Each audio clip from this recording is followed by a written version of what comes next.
예, 시청자 여러분 안녕하십니까? 정치 이슈와 관련해서 보수와 진보의 시각을 알아보는 레프트 라이트 시간입니다. 오늘도 레프트의 김성수 문화평론가 그리고 라이트의 신혜식 신혜한수 대표 나오셨습니다. 안녕하십니까? 안녕하세요. 네. 자, 또 이슈가 또 터졌습니다. 또 이슈가. 네. 그 지난주에는 뭐 어느 정도 있었다고 치고 이번 주에는 덜 할 줄 알았어요. 그랬더니만 또 생겼습니다.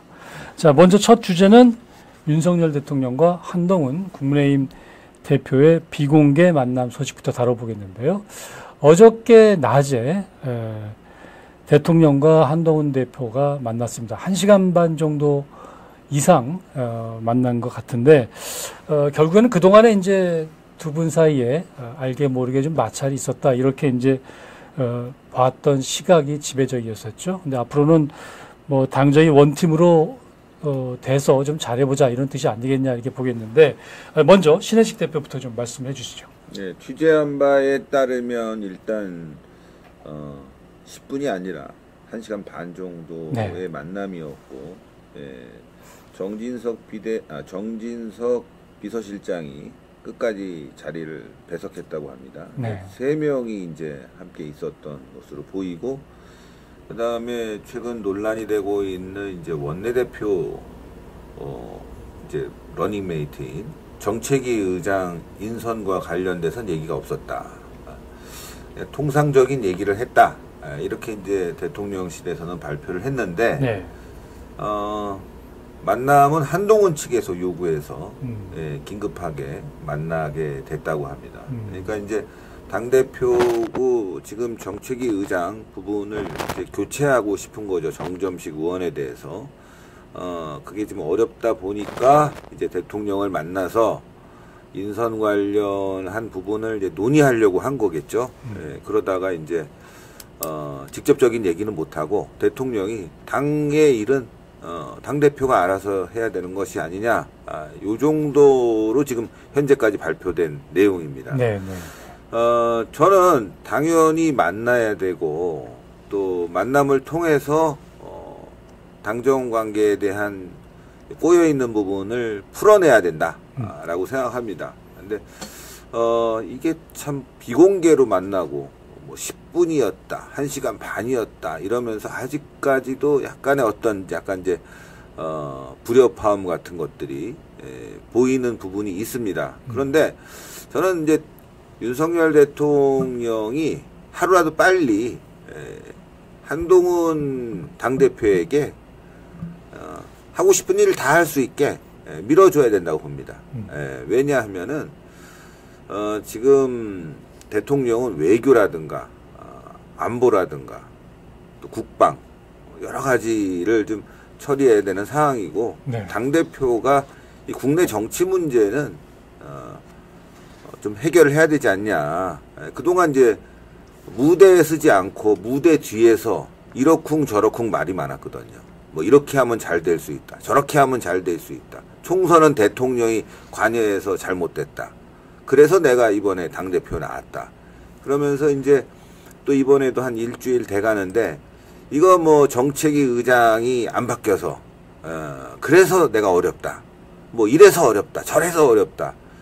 자꾸 외부로 지금 시선을 돌려서 민주당과 대결해야 되는 상황에서 지금 당대표가 계속 외부 인사들을 동원해서 내부를 공격하는 상황이 됐거든요. 일주일간도. 그러니까 대통령은 그냥 쿨하게 하고 싶은 거 다 해. 동훈이 하고 싶은 거 다 해. 네가 잘할 수 있으면 잘해.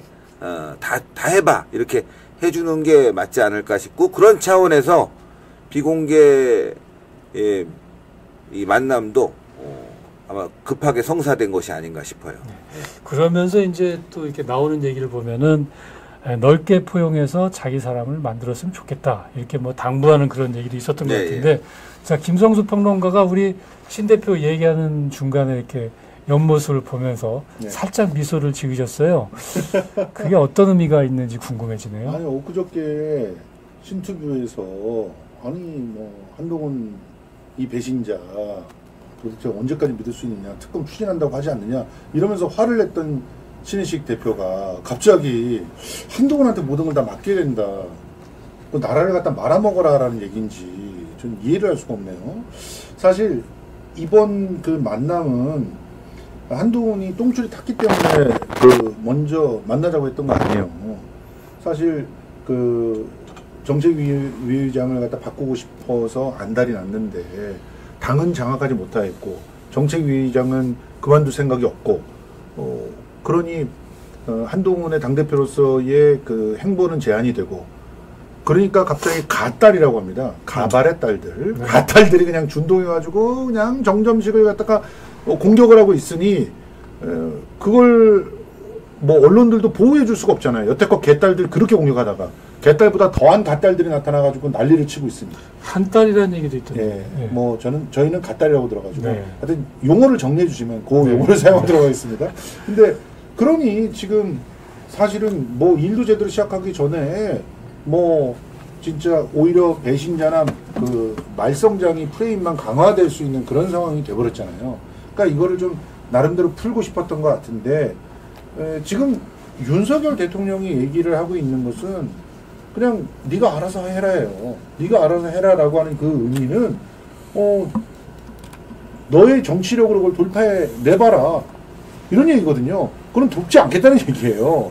그러면 결국 얻어낸 게 없는 비공개 회담이 끝난 것인데 거기에 대해서 뭐 평가할 게 있을까? 실질적으로 한동훈 대표가 뭔가를 얻어내려면 윤석열의 지금 현재 수많은 의혹들, 그래서 그것이 이후에 퇴임 이후에 수사로 이어질 수밖에 없는 것들, 그거를 어떻게 덮어줄 것인지 그걸 확실하게 약속하지 않으면 윤석열은 아무것도 주지 않을 겁니다. 그러니까 그런 내용들이 실질적으로 얘기가 되기에는 너무나 짧은 시간이었고 그런 것들은 또 밀실에서 진행될 가능성이 높기 때문에 실익이 애초에 날 수 없는 그런 회담이었다고 봅니다. 그래도 어쨌든 이제 대통령 입장에서는 한동훈 체제가 이왕 들어섰기 때문에 힘을 안 실어줄래야 안 실어줄 수 없는 그런 상황적인 불가피성도 있을 것 같은데 이에 대해서 우리 또 신 대표 한 말씀 하실 것 같아요. 좀 전에 이제 뭐 한동훈을 비판하다가 왜 한동훈 하고 싶은 대로 다 하게 놔두라는 말을 하냐 뭐 이런 김성주 평론가의 지적이 있었어요. 걱정이 돼서 그래요. 네. 걱정이 됐어요. 아니 저는 그래요. 이 비판과 그리고 대안 제시 이게 함께 가야 되거든요. 무조건 비판한다고 되는 일이 아니에요.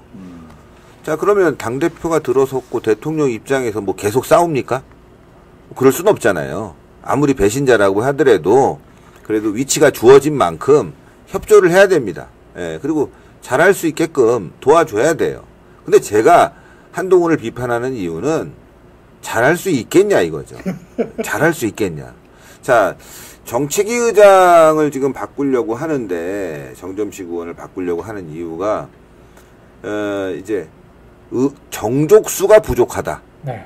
최고위원회에서 정족수가 부족하기 때문에 한동훈계로 좀 바꿨으면 좋겠다. 이게 이제 한동훈계 주장인데 이거부터가 왜 교체해야 되는지에 대한 이유를 모르는 거예요.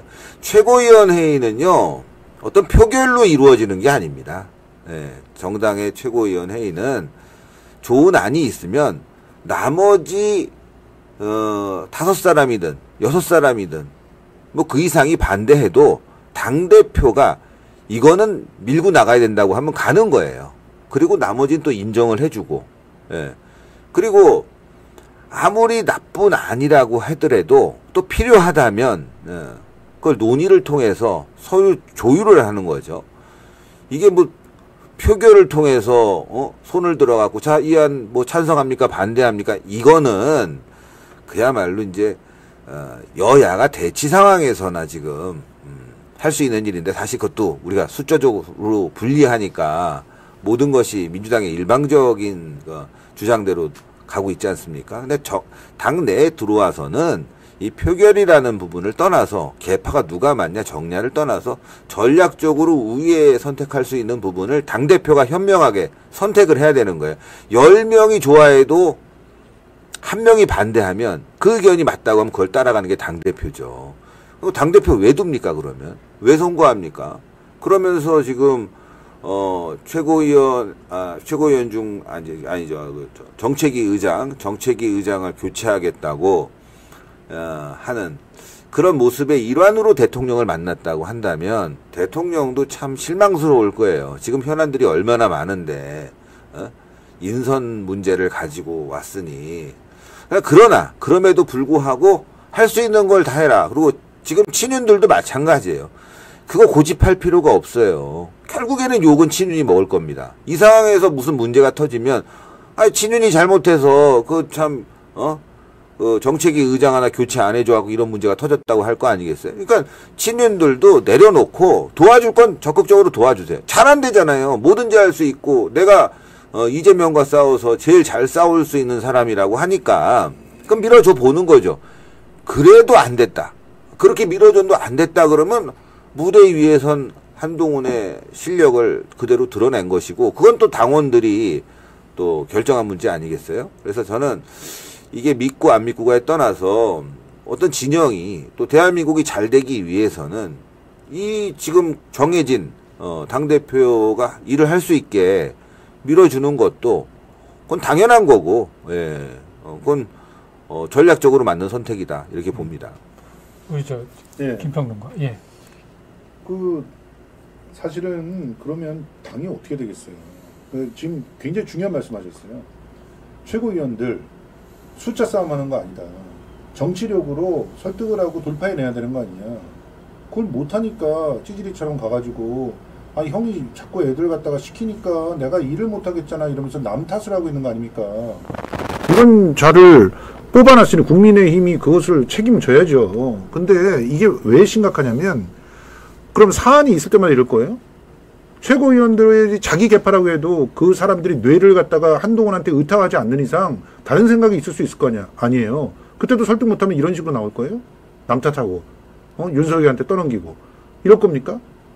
그리고 기본적으로 이 사안 갖고 쪼로로 달려간다는 게 말이 안 돼요. 윤석열이 무슨 대통령이 아예 정당에 개입한다는 것을 갖다가 온 동네 그 기자들한테 선전해 준 거잖아요. 이걸 기자들이 지금은 그냥 뭘 잡혀 있으니까 안 쓰고 있어서 문제지. 실제로 제대로 비판하게 써보십시오. 민주당에서 만약에 당대표가 대통령한테 쪼로 달려가지고 정책위의장 바꿔주세요 이랬다고 해보세요. 안 쓰시겠어요 그거를? 이거는 당이 아닌 거예요. 그러면 사실은 윤석열과 그 한동훈 사이에서 지금 해야 될 일은 당과 정이 정책적으로 이렇게 벗어길 수 있는 상황. 예를 들자면 최혜병 특검이라든가 그리고 또 이번에 또 마약 터졌지 않습니까? 그 마약 세관의 그 어떤 누군지 모르겠는 사람이 몸에다가 4kg 마약을 붙여갖고 들어오는 걸 갖다가 봐줬다는 거 아니에요. 4kg만 봐준 게 아니에요. 1월 27일에 4kg, 2월 2일엔 6kg, 2월 8일에도 6kg, 총 도합 16kg를 갖다가 마약을 몸에 붙이고 오는 것들을 갖다가 그대로 눈뜬 장님처럼 봐줬다는 거예요. 그런데 이 자를 갖다가 수사를 해야 된다고 그 수사과장이 그러니까 갑자기 그 멋쟁이 해병에서 치안관 만들겠다고 하는 조병루가 전화 걸어갖고 압력을 넣었다는 거 아닙니까? 이런 사안이 터지고 있는 거예요, 지금. 그러면 이런 사안들에 대해서 대통령 관여됐느냐, 안 됐느냐, 명확히 해라. 당은 당의 길을 가겠다. 이런 얘기를 해야 되는 게 비공개 회동이 돼야 되는 거죠. 그러니까 기본적으로 지금 나라가 불안한 이유는 당은 당대로 자기 일을 전혀 못하고 있고 정부는 정부대로 자기 일을 전혀 안 하고 있기 때문에 그런 것들이 문제가 되는 것임에도 불구하고 전혀 그 해결하려고 하는 의지가 보이지 않는 무능의 극치를 보여주고 있다. 저는 그렇게 봅니다. 지금 말이죠. 네. 김성수 평론가가 이렇게 평론하면 안 돼요. 마약이 발견됐는데 그게 뭐 대통령이 관여됐냐. 이런 식으로 마구잡이로 엮어갖고 정권을 공격하면 안 되는 건데 사실 마약이 왜 이렇게 횡행하게 됐냐. 통계치만 봐도 문재인 정권에 와서 북한산 마약이 많이 들어왔고 그리고 통계치 봐도 한 3-4배 이상 마약 환자들이 늘었거든요. 그러니까 제대로 그때 관리가 안 됐다는 건 너무나 분명한 것이고. 그때 검찰총장 윤석열이요. 네. 그런데 그거를 검수완박을 통해서 검찰이 마약 수사를 못하게 만든 게 또 문재인 정권과 그 민주당 아닙니까? 그러니까 저는 모든 문제를 따지면 제가 마약 때문에 이게 뭐 청와대 윤석열 뭐 그거 왜 안 하냐 뭐 그것 때문에 이거는 지금 너무 엮어갖고 말이죠. 저 강원도에서 누가 다치면 그것도 대통령 잘못이라고 할 판인데 이렇게 하면 안 되고 저는 어제 만났을 때 이게 비공개 회동 아닙니까? 근데 발표를 말이죠. 이런 문제로 만났다. 잘 우리가 화합을 하고 대화가 됐다. 이게 발표가 돼야 돼요. 그래서 지금 국민의힘이나 또 보수층이 불안해하는 부분을 해소해줘야 되거든요. 근데 비공개로 만났다. 근데 왜 만났냐? 뭔 결과가 있냐? 1시간 반인데 뭐 10분 만났다. 이런 정도의 보도만 나온다면 이게 문제라는 거죠. 만나려면 그냥 화끈하게 만나서 뭔가 우리가 이렇게 해서 해결했다. 이래야 되는데 그런 게 없는 게 지금도 문제예요. 지금 두 분이 이제 말씀해 주시는 게 여나 야를 떠나서 상당히 그 심층적인 말씀을 해주고 계시는데 예. 우리가 신문지상으로 보면은 대통령과 국민의힘 새 대표가 만났다. 그러면 되게 외견상으로는 대단히 좋아 보여요. 그렇죠. 아, 뭔가 좀 네. 화합하려고 한다. 당정 관계가 좀 원팀으로 가려고 한다. 라고 하는데 또 심층적으로 얘기를 들어보면 두 분의 이런 얘기가 나온단 말이죠. 그래서 이렇게 좀 심층적인 얘기를 들을 수 있는 게 바로 우리 레프트 훅과 라이트 훅을 봐야 되는 그런 또 이런 장점이 아닌가 싶고요. 조금 더 우리 김성수 평론가가 좀 덧붙이고 싶으신 것 같은데요. 그러니까 제가 이제 마약을 뒤집어 씌운다 이런 얘기를 하시는데 좀 우리 신혜식 대표가 바로 그 사안을 이제 업데이트를 하시면은 같이 심각하게 여기실 거예요. 왜냐면은 지금 국민들이 이 최혜병 특검과 관련해 가지고 여러 가지 불편하게 느끼는 사항은 왜 외압을 대통령이 직접 전화한 것으로 추정되게끔 했느냐는 거예요. 그런 외압을 임성근이라고 하는 사람을 살리기 위해서 왜 했느냐. 임성근 그냥 일기에 별 2개짜리밖에 안 돼요. 지금 얼마나 또 지가 위증을 해가지고 쫄렸으면은 명예전역하겠다고 지금 신청을 하고 있잖아요.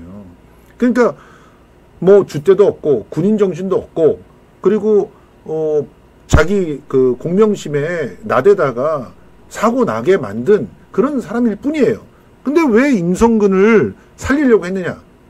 지금 마약 수사의 정점에 있는 사람도 조병로라고 하는 사람인데 이 사람이 이 마약이 문재인 때가 아니에요. 2023년 1월 27일에 김포공항 인천공항을 통과했다는 말레이시아 북한 마약도 아니에요. 말레이시아에서 생산한 마약을 갖고 들어온 말레이시아 조직들이에요. 이거를 경찰이 적발을 한 거예요. 네. 적발을 했는데 그것을 최혜병 때랑 동일하게 발표를 하려고 하니까 그걸 막았다는 거예요. 누가?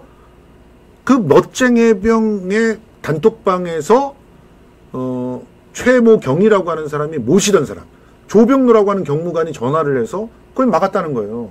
이런 일들이 벌어지고 그 사람이 그것 때문에 징계 먹게 생기니까 이종호가 또 뛰어서 예치안감 만들어줘야 되는데 징계 먹으면 안 되지 해서 그걸 징계를 얻게 해줬다는 거예요.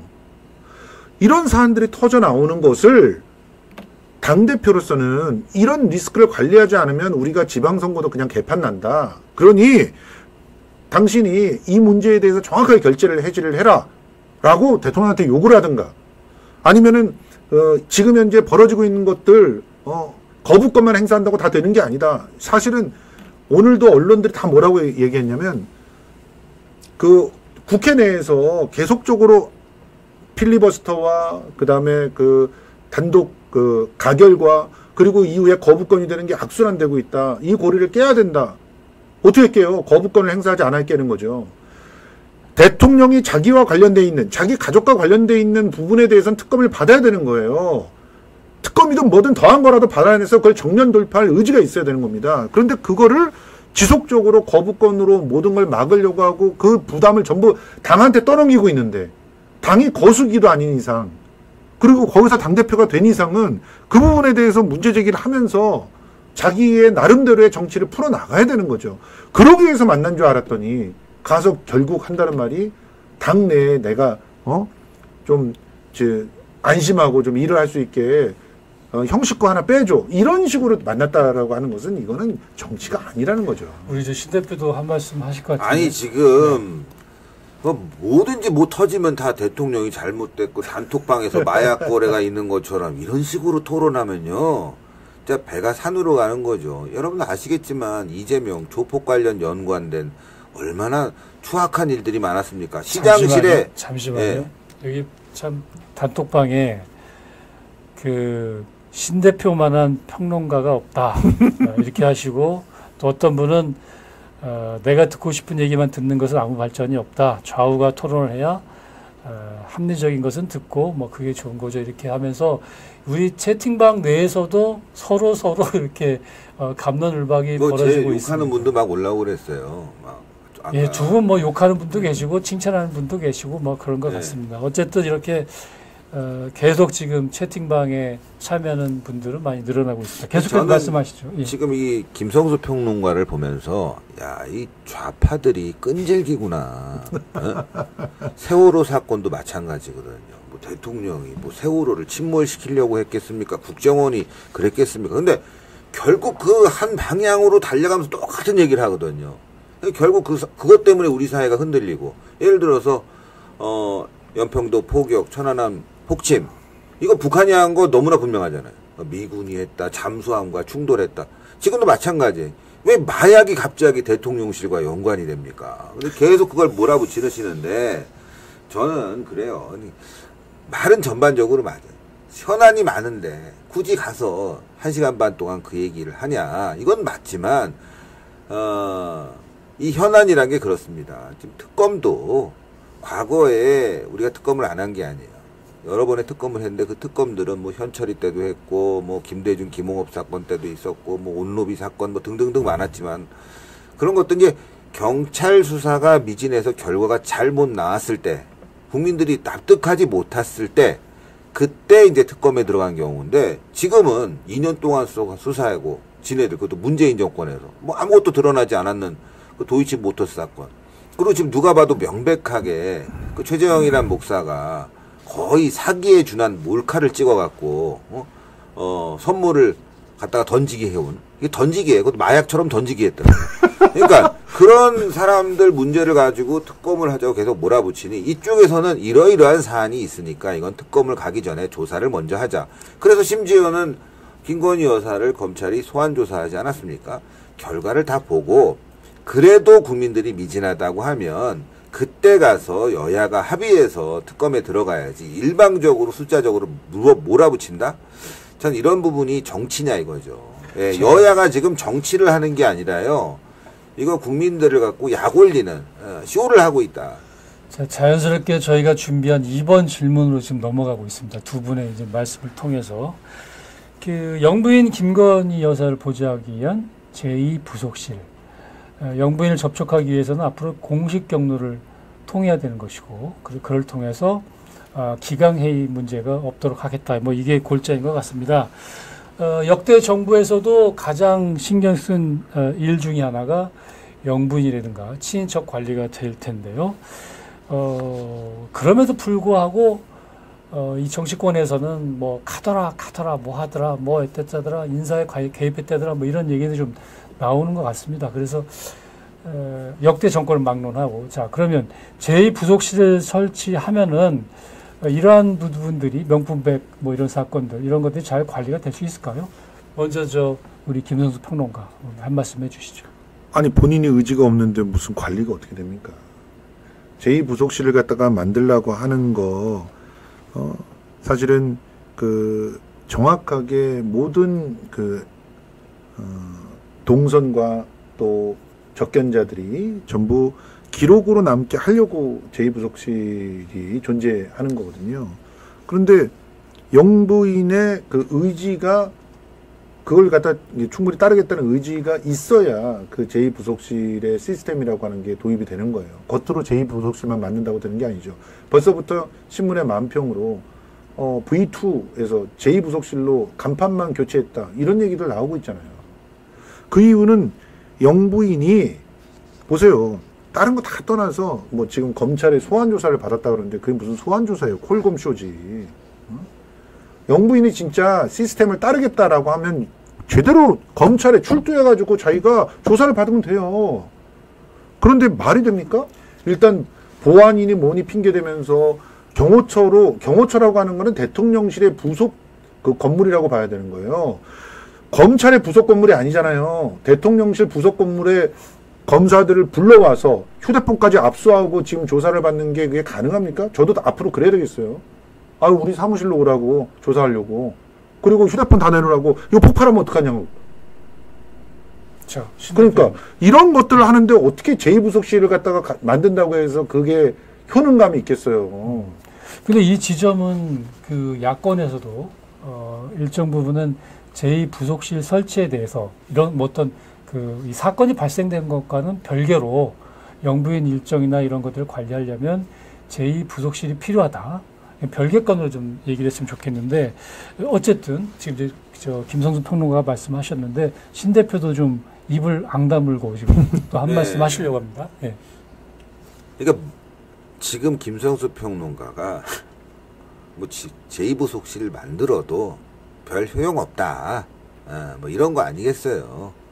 저는 뭐 그런 취지에는 공감해요. 예.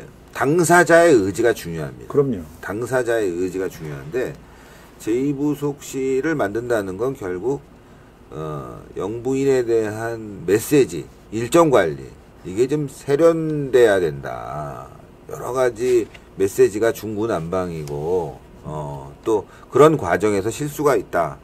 당연히 해야 되는데 대통령은 왜 공약으로 제2부속실을 뺐을까? 그건 대통령이 권력자고 통치자지 그 부인까지 권력을 가지면 되겠느냐 뭐 이런 취지가 이제 공약에 담겼던 거거든요. 근데 이제 공약을 그렇게 했어도 지금 논란이 되고 있으니 제2부속실은 당연히 이렇게 설치를 해서 메시지 관리는 충분히 해야 된다. 다만 이거는 똑같은 거예요. 예. 본인의 의지가 굉장히 중요한 부분인데 전 잘못했다 이게 아니라 잘못했다가 아니라 그래요. 지금 뭐 누가 전화를 했다. 누가 문자 메시지를 받았다. 뭐 이러면서 누구를 만나갖고 최재형 목사 건도 그렇고 이런 것들이 앞으로 정돈이 좀 되지 않을까 싶어요. 그래서 이거는 당연히 이렇게 해야 된다. 예, 그리고 좀 잘했으면 좋겠다 생각이 듭니다. 네. 어쨌든 뭐 제2부속실 부분은 대통령 입장에서는 좀 대통령실의 규모를 좀 이렇게 좀 정비를 하겠다, 좀 줄이겠다, 좀 간소화하겠다 이런 취지가 원래는 담겨 있었던 것 같고 청와대 역시도 국민에게 좀 더 다가선다는 입장에서 그리고 조금 더 이 의정 활동을 또 이 정부 청와대 일을 조금 더 적극적으로 하겠다 뭐 그런 취지에서 어쨌든 용산으로 옮긴 건 같습니다만은 상황적으로는 지금 녹록치 않은 그런 상황이 펼쳐지고 있는 것이고요. 자, 이번에는 그 최재형 목사의 그 국회 탄핵 청문회 그 증언과 관련돼서 여당이 강경 대응하겠다 뭐 이런 입장을 밝히고 있습니다. 최 목사가 탄핵 청문회에서 김 여사가 한동훈 전 법무부 장관과 고위직 인사를 조율했다 이렇게 주장을 했어요. 이 부분에 대해서 조금 더 우리 신 대표가 좀 덧붙여서 좀 설명을 해주시죠. 예, 좀 댓글 보다가 놓쳤어요. 네. 제가 먼저 말씀을 드릴게요. 예. 자, 최재형 목사님하고는 방송을 여러 차례 같이 했고 내일도 심야에 전화 연결을 해가지고 방송을 할 예정입니다만 김 여사가 한동훈 전 법무부 장관과 고위직 인사를 조율했다라고 하는 제보를 받고 그거를 심도 있게 본인 스스로가 취재하고 있는 상황이에요. 그러니까 그냥 헛소리하는 사람이 아니라는 것을 말씀드리고 지금 김 여사는 너무 많은 거짓말들을 갖다 했어요. 카톡 안에서도 그 카톡 꼼꼼히 다 들여다보셨어요. 저는 지금 그 분석하고 있어요. 계월마다 주제마다 분류를 해가지고 분석을 하고 있는데 김 여사 학위 본인 스스로가 인정했지 않습니까? 그렇죠? 지금 숙대에서 얼마 후에 이제 나옵니다. 이제 그 논문을 갖다가 검증하겠다는 60쪽짜리밖에 안 되는 논문을 갖다 지금 몇 개월째 보고 있는지 모르겠지만 그걸 검증하겠다고 하는 총장이 들어왔고 검증이 될 거예요. 그러면 그걸 베꼈는지 짜깁기를 했는지 나올 겁니다. 이 부분에 대해서 논문에 대해서 전문가가 변희재 대표인데요. 변희재 대표는 일고의 가치도 없는 쓰레기 같은 논문이라고 하고 있어요. 너무 짜기가 돼 있어서. 그런데 이걸 갖고 학위를 줬어요. 이런 게 대한민국의 근간을 무너뜨리는 일이거든요. 그래서 그게 다 드러나니까 자기가 돋보이고 싶은 마음에 잘못을 했다고 인정했잖아요. 그런데 그 카톡 내용을 보면은 내가 학력 위조를 했다고 사람들이 거짓말로 몰아가고 있다고 주장을 합니다. 이런 거짓말을 갖다가 대시는 분이에요. 그리고 지금 현재 6개월 이상 7개월이나 지나가지고 갑자기 그 행정관은 도대체 여태 뭐 하다가 어디로 동면하셨나요? 6개월 동안 동면하다가 갑자기 지금 생각나는 거예요? 그 백이? 그리고 그 백이 6개월 만에 자기가 갖고 있다는 걸 알았다고 하는데 7개월이 지나가지고 문자를 갖다가 보낸 그 백의 내용이 그 백을 전달하고 7개월이 지난 즈음에도 그게 나는 돌려줬다는데 아직도 못 받았어요. 그런 말이 없어요. 그 백에 대해서 얘기를 하고 있는데 그건 까먹으신 겁니까? 백에 대해서는. 그러니까 이런 식의 얘기들이 있는데 그냥 무대뽀로 국민의힘에서 방탄을 하고 있어요. 국민의힘의 존재 가치가 사라지는 거예요, 이거. 국민들을 바보로 취급하는 거예요, 이거는. 이게 영화의 한 대목이 생각이 나요. 네. 깡패 이야기를 누가 믿겠나. 에? 그게 영화의 한 대목인데 그게 아마 뭐죠 제목이 내부자인가? 내부자들. 네, 내부자들인가? 거기서 깡패 이야기를 누가 믿겠습니까? 에? 이것도 마찬가지로 전 그런 얘기를 하고 싶어요. 지금 몰카 들고 들어가갖고 여사님 그 백 언제 들고 다닙니까? 왜 안 들고 다닙니까? 사진 찍어서 이제 그 캡처 사진 남기려고 뭔가 잘 이용하려고. 이 거의 말이죠. 이 몰카 범죄범에다가 이거를 갖다가 이제 파우치 하나 주고 뭔가 엮어갖고 하려고 한 것 같은데 이런 사람 말을 어떻게 믿습니까?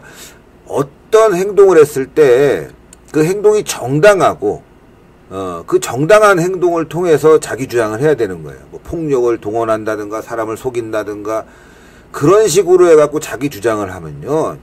이게 인정이 안 돼. 아시겠지만 법원에서도 어떤 녹취라든가 자료를 수집했을 때 정당한 절차에 의해서 수집된 자료만이 증거로 채택되지 않습니까? 그렇지 않은 네? 증거 잘 채택만 되던데. 그렇죠. 지금 검사들 다 그렇게 하잖아요.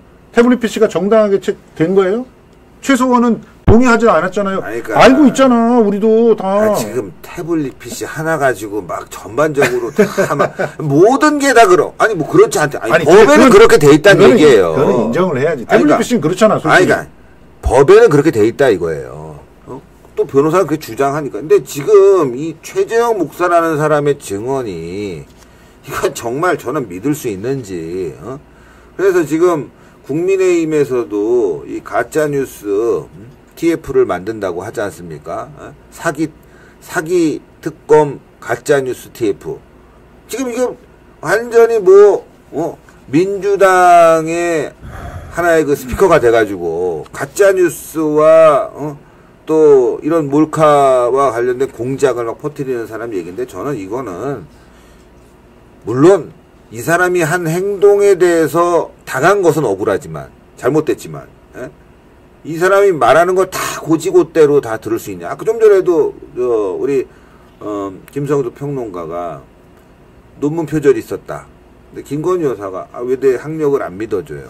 우리 그 채팅방에 보니까 태블릿은 한 뚜껑 배신자가 만든 거 아닌가요, 성수 씨? 이렇게 골드님이 이렇게 또 질문을 해주시네요. 예, 맞습니다. 네. 네, 그렇게 생각하고 있고요. 그래서 그런 조작 수사를 가지고 결과적으로는 그걸 근거로 해서 형을 살게 한 거 이거는 잘못됐다고 다 무효가 돼야 되는 사안이에요. 그런데 그리고 그런 조작 그 증거들을 인정을 하니까 문제잖아요. 네. 그렇잖아요. 태블릿 PC는 법원에서 증거로 채택되진 않았어요.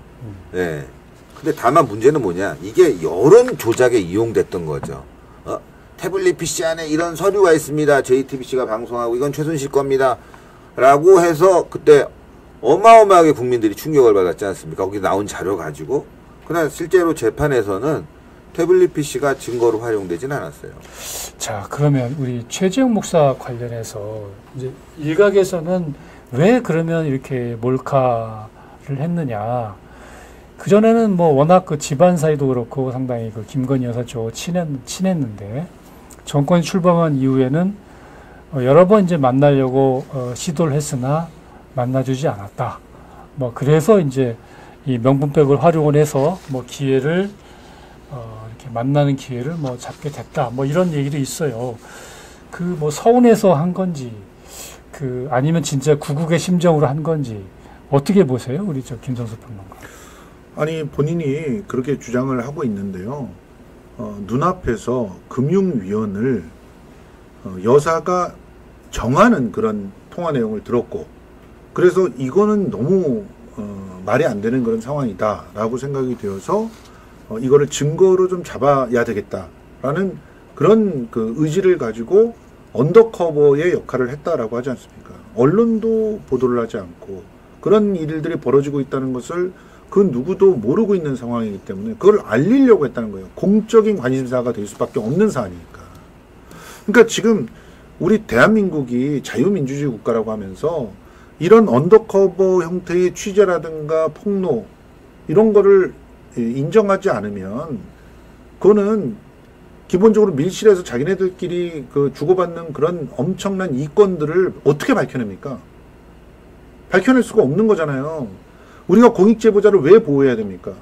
공익제보자들이 내부에 있어서 이전에는 그 어떤 이득을 갖다가 소소하게 취했는지 어쩐지 모르지만 실제로 그들이 알린 그런 상황들로 엄청난 공적 범죄들이 밝혀진다고 하면 그것이 사회 전체에게는 이득이 되는 사안이기 때문에 보호해준다는 거예요. 그 개인이 잘나서 개인이 이뻐서 보호해준다는 게 아니라 그 개인은 누구한테 배신자일 수도 있죠. 그렇지만 사회 전체로 봐서는 사회를 투명하게 만드는 데 도움이 된다는 거 아닙니까? 그러니까 그런 공익 제보자로서 언더커버 역할을 한 사람을 몰카범이라고 몰아가는 것은 자유민주주의 체제를 갖다 부정하는 거예요. 자유민주주의에서 표현의 자유를 인정하는 이유가 뭐예요? 공익 제보자를 갖다 보호하려고 하는 이유가 뭡니까? 미국의 사례들을 보세요. 미국은 몰카 난무합니다. 실제로. 그런데 그거 가지고 이렇게 공작이라고 하는 사람은 없어요. 자, 신 대표님. 미국이 몰카가 난무하다는 얘기는 또 몰카 언더커버로 취재하는 것들이 인정이 된다고요. 아, 그건 이제 공익적 목적에 의해서 이것도 공익적 목적 아닙니까? 아니, 그러니까 저는 이런 행위에 대해서 전 그렇게 생각해요. 이런 그 몰카를 찍어서 내가 이거 선물을 줬다. 당연히 또 그 제보할 수 있고 우리 국민들이 봤을 때 충격적이었으니까. 근데 그 뒤에 나오는 발언들이 다 믿을 수 있냐 이거죠. 그런 것들을 다 뒷받침할 수 있는 부분들이 있어야 되고, 또 하나는 다 자료로 이 사람이 뒷받침되고 있어요. 지금 북한에 가서 북한의 고위층들을 만나고 굉장히 친북적인 성향으로 활동했다는 것들이 드러났지 않습니까? 자, 저는 이 사람이 진정성이 의심스러운 게 북한의 고위층 만나갖고 진짜 몰카 찍어 왔어야 돼요. 그러면 그 몰카를 했던 게 그 선거에 좀 활용하기 위해서 했다라는 그런 뭐 여러 가지의 시점도 있고 그렇죠. 근데 저는 이 사람이 정말 순수한 어떤 공익적 목적을 갖고 활동하는 사람이다. 북한에 가서 고위층 만나서 몰카 찍고 북한 인권사항 알리고 뭐 그런 어떤 진짜 정의감에 불타는 사람이어서 이런 일이 벌어졌다면 아, 이 사람은 뭐 물불 안 가리는구나 이렇게 볼 텐데, 북한에 가서 활동했던 거 뭐 자랑스럽고 북한에 대해서 좋게 평가하면서 김건희 여사 만나가지고 그것도 아버님의 어떤 인연을 줄을 대서 만나가지고 이런 식으로 활동을 했다.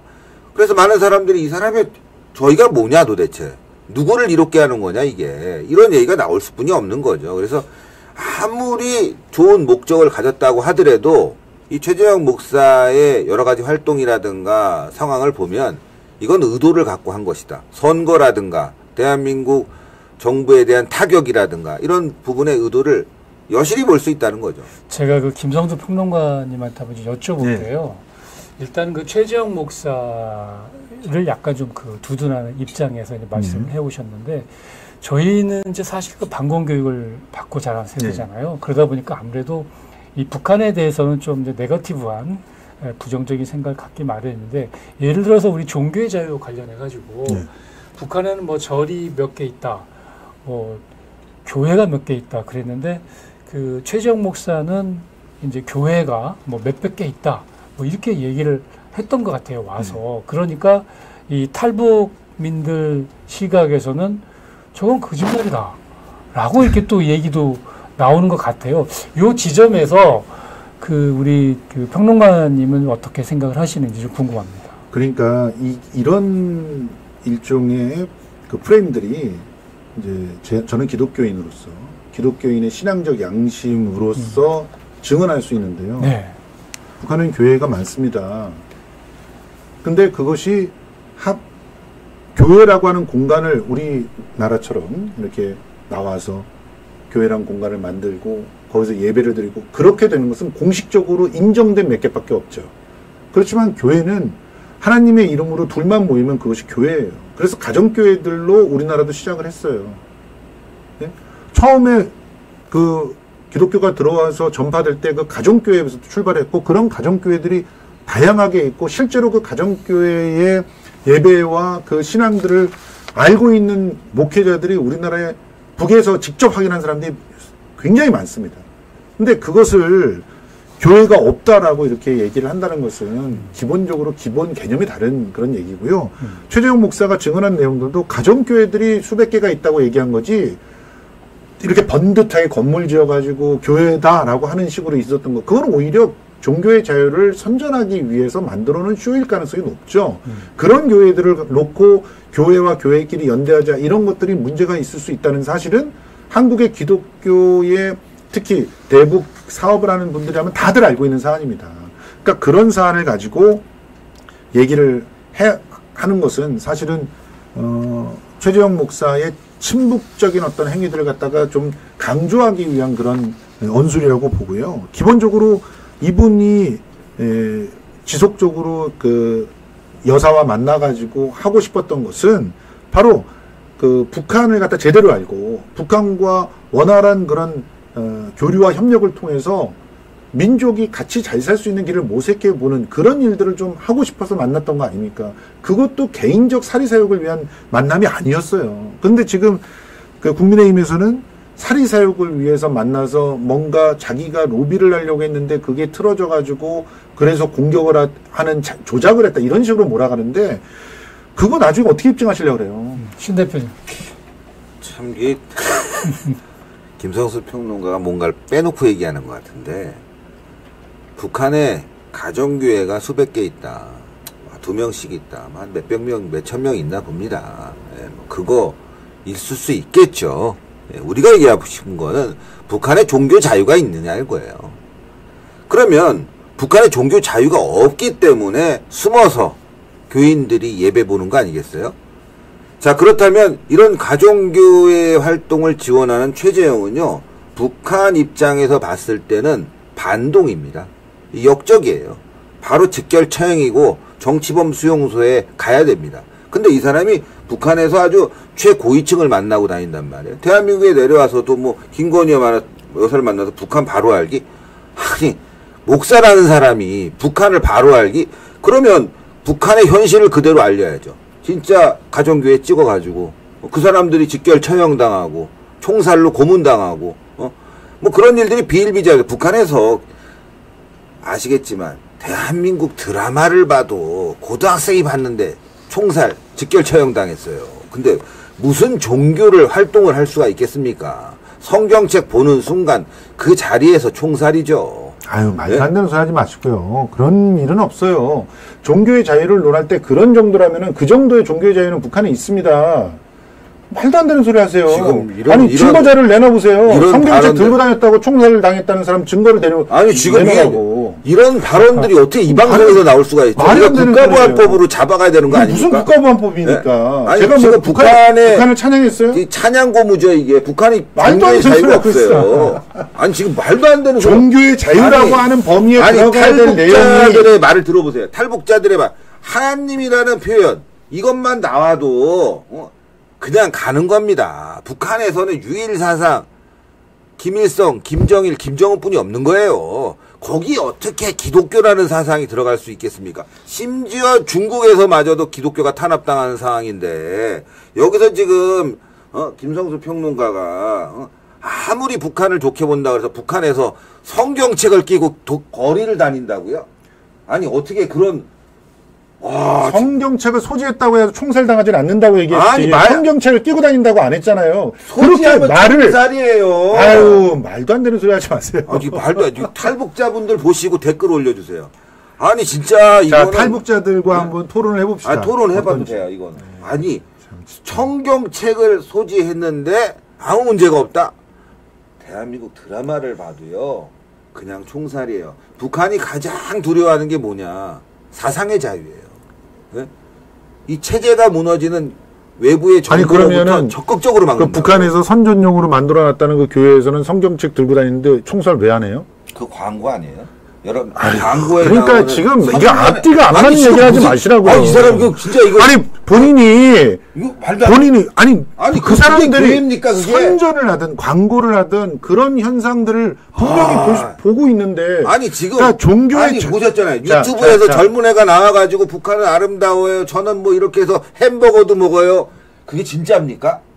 아 이거 진짜 북한에서 그런 거만 보여줄 때 저걸 믿는 미친놈들이 있나 싶었는데 야 이거 진짜 제가 뚜껑 열리네요 진짜. 아니 그걸 어떻게 믿습니까? 자, 종교의 자유라고 하는 것의 범주가 다를 수가 있어요. 서로가 종교의 자유 이런 식으로 얘기해서 어떤 것이 허용되는 게 종교의 자유가 있느냐라고 따지기 시작하면은 여러 가지 얘기를 들어보세요. 그럼 우리나라는 종교의 자유가 제대로 있어요? 신천지는 어떻게 합니까? 그러니까 종교의 자유라고 하는 게 걔네들은 지금 우리나라 종교의 자유가 없다고 얘기하고 있어요. 사이비 이런 데들은 뭐 포교나 이런 것들이 제한되지 않습니까? 사이비 어떻게 하죠? 우리 사회에서 사이비는 어떻게 하죠? 사이비 종교 어떻게 하죠? 그러니까 종교의 자유라고 하는 것들을 놓고 서로가 다른 기준들을 갖고 있고 그것을 완벽한 자유가 아니다라고 우리가 비판을 하는 거지 종교의 자유가 없다 이렇게 규정을 해서는 안 된다는 우리나라에서는요 사이비 종교마저도 법적으로 타인에게 피해를 주지 않으면 그건 인정해 주는 거예요. 그 사람이 다른 사람을 해코지했다. 사기를 쳤다. 그러면 교계에서 저건 이단이다. 해갖고 지적을 하고 그 문제에 대해서는 법적으로 처벌하는 거예요. 제가 만약에 신의식교를 만들었다. 저는 어떻게 처벌하죠? 김성주 교를 만들었다. 어떻게 처벌하죠? 그게 바로 종교의 자유예요. 사상의 자유와 종교의 자유. 그러나 대한민국은 자유민주주의를 해치는 자유는 주지 않았어요. 그 때문에 공산주의를 갖다 우리가 신봉하는 건 반대하죠. 근데 지금 말씀하시는 뭘 공산주의를 신봉하는 걸 반대하는 것도 표현의 자유가 없는 거죠. 처벌을 받아요. 표현의 자유라고 헌법에 나와 있어요. 헌법에 사상의 자유가 있는데 공산주의를 가지면 처벌당하는 게 어디 나와 있습니까? 통일 조항에 있는 거예요. 대한민국은 대한민국 부속도서와 대한민국 영토로 하고 대한민국 자유민주주의 통일을 위해서 전진한다. 그리고 우린 반공을 국시로 세워진 나라예요. 무슨 반공이 국시예요? 이게 지금 북한에 이런 말하면 뭐하지만 이거 진짜 너무 위험한 발언을 하네요. 정말 위험하신 발언이에요. 아니 진짜 대한민국이 이렇게 됐습니까 이거? 큰일 났습니다. 원래 정치 문제를 가지고 서로 공방이 치열해야 되는데 종교 문제가 되다 보니까 왜 북한을 이적 집단으로 우리가 얘기해요? 이렇게 좀 헌법에 얘기가 치열해지고 이적 집단이라고 있는데. 하는 것 자체의 규정도 다른 거죠. 그게 사상 때문에 그런 겁니까? 우리가 점령해야 될 우리가 부속도서로서 수복해야 될 지역이 북한이에요. 그리고 대한민국은 자유민주주의를 순봉한다. 우리가 북한은 공산주의이기 때문에 자유민주주의로 흡수통일해야 되는 대상이거든요. 어쨌든 흡수통일이요? 한 번도 우리 헌법에서는 흡수통일 얘기한 적이 없어요.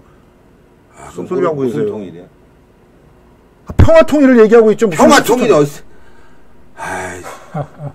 전쟁이 벌어지면요.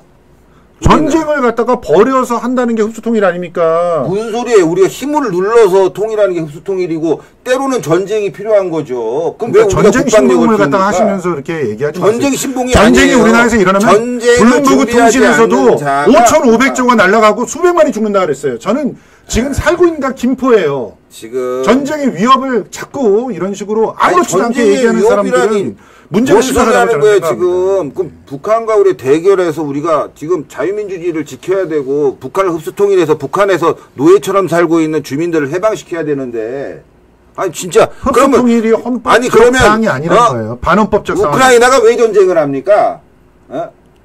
자, 진짜 말도 안 되는. 자, 이 얘기는 요 정도까지 하겠습니다. 이 얘기는 그 종교 문제를 얘기하다가 그냥 그 남북 문제가 얘기가 되고. 아니 종교의 자유가 북한에 있다고 하니까 정말 자, 제가 어쨌든 이 영상은 지우지 마십시오. 이건 레전드 영상이니까. 이 종교는 기본적으로 이제 서로 보는 관점이 좀 다를 수는 있다고 보고요. 여기서 이제 더 나가다 보면은 또 이제 우리가 북한 실태에 대해서는 완벽하게 우리가 또 조사가 된 부분이 없기 때문에 약간의 좀 혼동도 있을 것 같고, 종교 문제는 북한 종교 문제에 대해서는 이 정도까지 하는 걸로 하고요. 어쨌든 저희가 이제 또 정치를 다루는 그런 코너다 보니까 이번에는 그 이재명 대표 좀 얘기를 좀 해보겠습니다. 지금 민주당 당대표를 뽑기 위한 선거, 토론회가 지금 한창 진행이 되고 있는데 어저께 그 이재명 후보가 이 질문 코너에서 인생에서 가장 힘들었던 시기가 언제냐 이렇게 물어봤습니다. 그랬더니만 이재명 후보가 지금이 제일 힘들다, 법정에 갇히게 생겼다 이렇게 고민을 털어놨습니다. 이게 어떤 뜻인지 우리 김성수 평론가 먼저 좀 얘기를 해주시죠. 쌍방울 방북비를 대납했다고 검찰은 주장합니다. 그러면서 그 방북비의 첫 계약금 형식으로 필리핀에서 국제 대회를 할 때 리오나미에게 김성태가 70만 불을 줬다고 주장을 하고 있어요. 새빨간 거짓말입니다. 리오남은 필리핀에 간 적이 없어요. 그게 벌써 9차례나 밝혀졌습니다. 우선 최근에 밝혀진 게 아태평화협의회의 공문이 경규대에 온 문건만 봐도 거기 명단에 리오남이 없어요. 그리고 통일부 문건을 봐도 리오남은 거기 명단에 들어가 있지 않습니다. 사진까지 다 들어가 있어요. 그런데 없어요. 안기부 문건에도 리오남이 왔다는 내용이 없습니다. 그리고 블랙 요원이 증언을 했어요. 법정에서까지 증언했어요. 리오남은 없었다고. 안보수도 증언을 했습니다. 리오남은 오지 않았다고. 근데 어떻게 오지도 않은 리오남한테 김성태가 70만 불을 줄 수 있죠? 그걸로 지금 공소장 작성돼 있는 겁니다. 이런 재판을 하면서 이재명 후보는 법정에 가둬져 있는 거예요. 아니, 이 사실들을 왜 언론들이 왜곡하는지 저는 이해가 안 돼요. 가서 그 문건을 들여다보시고, 그건 공문서입니다. 공문서. 우리나라 지자체가 만든 공문서, 우리나라 통일부가 만든 공문서, 우리나라 국정원이 만든 공문서들. 거기에 리오남은 올 수 없다고 돼 있어요. 리오남은 다양한 그 북한과 다양한 나라들의 사업들을 하게끔 해서 거기서부터 이윤을 남겨서 김일성, 김정일 혹은 김정은한테 갖다 바치는 사람이에요. 그렇게 갖다 바치는 사람이 아무데나 그렇게 갈 수 있습니까? 수교가 안 된 곳에? 필리핀하고 북한은 수교가 안 돼 있어요.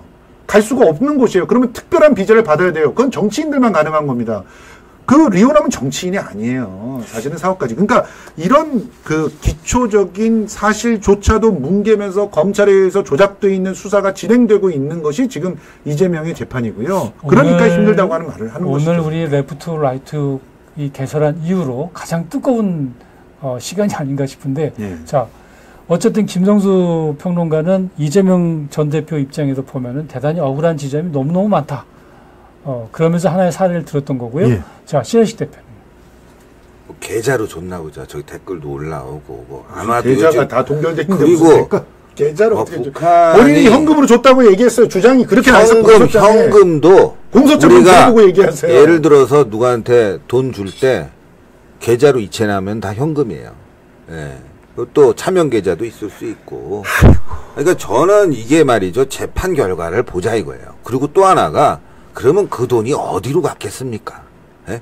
그 북한으로 간 건 너무나 분명하잖아요. 필리핀에서 그거. 같은 시기에 예? 김성태 도박했다는 주장들 다 나왔습니다. 그러니까 지금 그 김성수 평론가는 저번에도 제가 한번 비교 설명한 것 같은데 살인자가 살인을 했는데 사람이 죽었어요. 근데 나는 칼로 찔러서 죽였는데 이 수사가 조금 미진했던 거라. 예? 그게 아니라 망치로 때려서 죽인 거로 나왔어요. 어쨌든 죽은 거예요. 밝히면 돼요. 그 부분은. 보완을 하면 되는 거고. 그래서 저는 심각한 게 아니라 재판 결과 수사 결과 동기로 맞은 게 국과수에서 밝혀졌는데 칼로 찔렀다고 하는 것을 주장하면은 당연히 무죄가 돼야죠. 그게 어떻게 수사가 미진했다고 얘기합니까? 조작 수사지. 예를 들은 거지.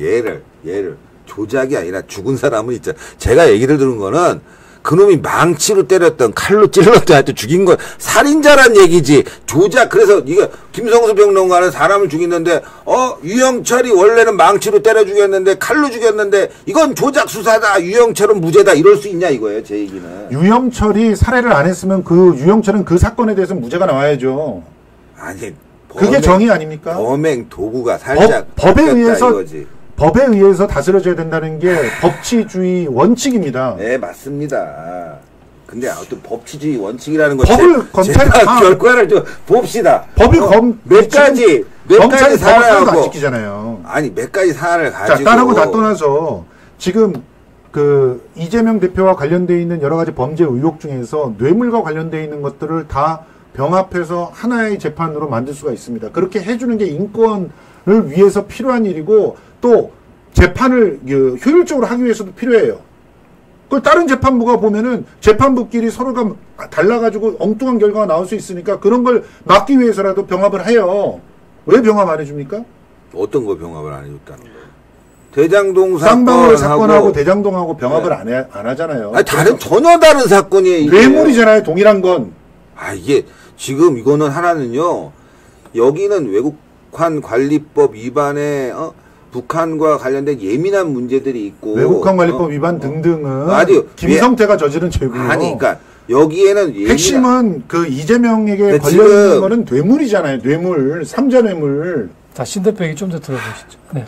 이 사건은요. 병합되기가 좀 어려운 부분이 지금 대장동 사건과 이 사건을 병합하게 되면 가뜩이나 재판이 늘어지고 있는데 더 연장이 될 거란 말이죠. 그러니까 이재명의 전략은 어떻게든 재판을 늘 길게 끌어가지고 대선 때까지 가보자라는 것이고 또 재판부 입장에서는 이거를 갖다가 다 병합하게 되면 사건의 어떤 본질이라든가 방향이라든가 내용들이 서로 상이한 부분이 꽤 많은데 몇 가지 요것만 같다. 뇌물 부분만 같으니까 병합하자. 이거는 아니라 이거죠. 이거는. 그러니까 사실을 호도하지 마세요. 실제로 그 재판의 범죄가 어떤 범죄인가 그리고 범죄가 일어난 시기가 언제인가 이걸 가지고 충분히 병합할 수 있는 건들 아닙니까 지금. 그런데 그거를 다 경기도지사 시절에 있었던 거 아니에요. 그러면 그걸 병합할 수 있는데 병합을 안 해주는 겁니다. 왜? 법정에 가둬놓으려고. 아니죠. 경기도 도지사 시절에 있었던 것도 있고 대장동 같은 경우는 성남시장 시절부터 이어졌던 것들도 있거든요. 그러니까 이거는 전혀 다른 문제예요. 그런 식으로 하면요. 그 박근혜 대통령 같은 경우도 진짜 재판을 갖다가 어떻게 받았어야 되는 줄 아세요? 너무 빨리 받았지. 자, 그리고 검찰이 오히려 증인을 진짜 추가로 계속하면서 나중에 윤석열 정권 바뀌어서 그냥 깜빵도 한 번 안 가고 사면 받았을 거예요. 이재명처럼 했으면. 네, 벌써 이렇게 얘기를 나누다 보니까 시간이 거의 다 됐는데 벌써 됐습니까? 뭐 더 얘기를 나누고 싶은데 뭐 가질 못했네. 이진숙 방통위원장이 또 오늘 임명장 받고 또 취임을 했는데 또 이제 뭐 탄핵을 추진하겠다. 취임을 할 수 있는 사람입니까? 공직자로서 자격이 있어요? 법카를 갖다가 이렇게 수억씩 쓰는 사람이? 다 합법적으로 쓴 거잖아요. 뭘 합법이에요? 합법은 아니 서린동에 있는 SK에너지 본사 가가지고 200만 원어치 긁은 게 합법이에요? 그 내용을 봐야 될 거 아니에요. 뭐 어떻게 썼는지. 아니 청문회 내용 다 공개됐어요. 아니, 개인적으로 한 것인지 회사 차원에서 그리고 건지. 마지막 사표 가지고 끝나는 날 자기 집 앞에서 빵을 갖다 50만 원어치를 두 군데서 긁어서 97만 원 긁은 게 그게 법인카드를 제대로 사용한 거예요? 하긴 뭐 저는 그런 부분도 잘못됐다고 보는데요. 법인카드 갖고 뭐 수천만 원씩 과일 사 먹고 뭐 외제 샴푸 사고 그런 사람도 있으니까 뭐 그거 갖고 화내면은 지금 그래요. 자, 저희 우리 그 채팅방에 미랄님이 난타전 재밌네요 이렇게 댓글을 올려주셨습니다. 그러니까 제가 말씀드리고 싶은 거는 어떤 사안에 분노가 되면 저는 잘못됐다고 봐요. 그게 문제다. 이거 자기 공무와 상관없이 법인카드를 썼다 보니 비판해야 돼. 네. 이진숙도. 근데 어떤 사안에 대해서는 민주당 사안은 다 봐주고 국민의 사안에 대해서는 막 난리치고. 네. 지금 이준숙은 들어가서 방통위원장으로 뭘 해야 되면 박문진 이사를 선임해야 돼요. 근데 본인이 MBC에서 불명예스럽게 퇴직한 사람이에요. 이게 이해충돌 아닙니까? 저는 있잖아요. 솔직히 아니 솔직히, 정권이 바뀌었으면 좀 하게 놔둡시다. 그러니까, 아유 솔직히 봐봐. 야비하게 아니, 그러니까 그거 솔직히 봐봐. MB 사장 지켜주려고. 신혜식이 방통위원장 들어왔다면 뭐 반대할 생각이 없어요. 왜요? 왜냐면은 신혜식도 그런 일을 하더라도 신혜식은 내가 알기로는 법카 이렇게 쓰는 사람도 아니고 그리고 이런 식으로 이해충돌이 되지도 않아요. 근데 왜 윤석열은 신혜식 의원 안 써줄까요? 가무가 좋은 말 많이 하네. 이게 보수 정권을 참칭하고 있는 윤석열 정권의 민낯이에요. 법을 마음대로 어겨가면서 이해충돌 사안이 있는 자를 굳이 거기다 집어넣어서 국회를 모독하고 그리고 강행하는 거 이걸 아무렇지도 않다고 얘기하는 거 이게 보수의 그냥 종말입니다. 괴멸이에요. 네, 지금 MBC 하나 지키자고 지금 민주당이 달라붙은 거예요. 아니, 정권이 바뀌었으면 좀 하게 놔둬야지 한 2년간은. 근데 그냥 사사건건 못하게 하는 거야. 이게 진짜 주가 조작하게 냅둬요? 민주당 발목을 또 잡을 거예요. 부메랑이 돼서 돌아갈 겁니다. 예. 또 이제 캐다 보면 또 이제 노조가 또 너무 세서 뭐 또 민노총 얘기도 나오고 차이가 그 MBC 문제를 파헤치면 또 그냥 다양하게 또 아주 골치 아픈 사안들 좀 많은 것 같습니다. 네, 저희 그 랩투 라이트군요. 여야의 그 시각, 보수와 진보의 시각을 알아보는데 어쨌든 그 뜨겁게 서로의 의견을 주장하는 그런 코너가 되겠습니다. 판단은 뭐 시청자 여러분들의 몫인 거고요. 다만 저희는 조금 더 이렇게 이 정치적 사안에 대해서 뜨겁게 싸우기도 하지만 약간은 또 이렇게 코믹한 그런 어떤 재미있는 그런 컨셉으로 해서 저희가 이렇게 방송을 꾸며드리고 있습니다. 좀 더 예민하게 들어가면은 상당히 기분이 안 좋은 뭐 그런 얘기가 있을 수도 있고 또 한편으로는 또 뭐 재미있는 뭐 그런 얘기가 될 수도 있겠습니다만은 좀 이 정치와 관련된 것을 여와 야의 시각에서 조금 더 재미있고 흥미롭게 다루고 있다. 이 정도로 이렇게 이해를 해 주시면 감사하겠고요. 그리고 저희가 또 내세울 수 있는 것은 일반 그 신문 지상에서 볼 수 없는 좀 더 내밀한 그렇죠. 백그라운드가 깔려 있는 그런 내용을 전달해 드리고 있습니다. 그래서 정치 현안에 대해서 궁금하신 분들은 저희 랩투 라이트를 찾아주시면 그런 궁금증을 일정 부분은 풀 수 있지 않을까 이렇게 기대를 해 봅니다. 예. 지금 저는 대통령실에서 제시하는 샤넬백이 가짜라는 그런 거의 확실한 증거를 갖고 있습니다. 그러니까 한번 까보세요. 어떻게 되나. 내기하자. 소고기 먹기 내기. 신 대표님 한 말씀 하실래요? 샤넬백? 여기는 또 샤넬 파우치라고 얘기하잖아요. 샤넬 파우치. 샤넬이 아니라 디올. 그게 가짜라고?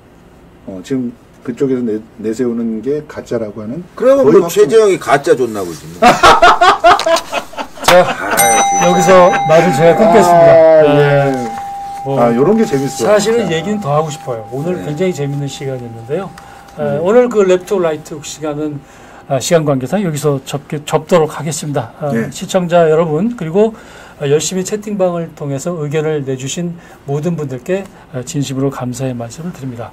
저희는 다음 주 이 시간에 또 찾아뵙겠습니다. 고맙습니다. 고맙습니다.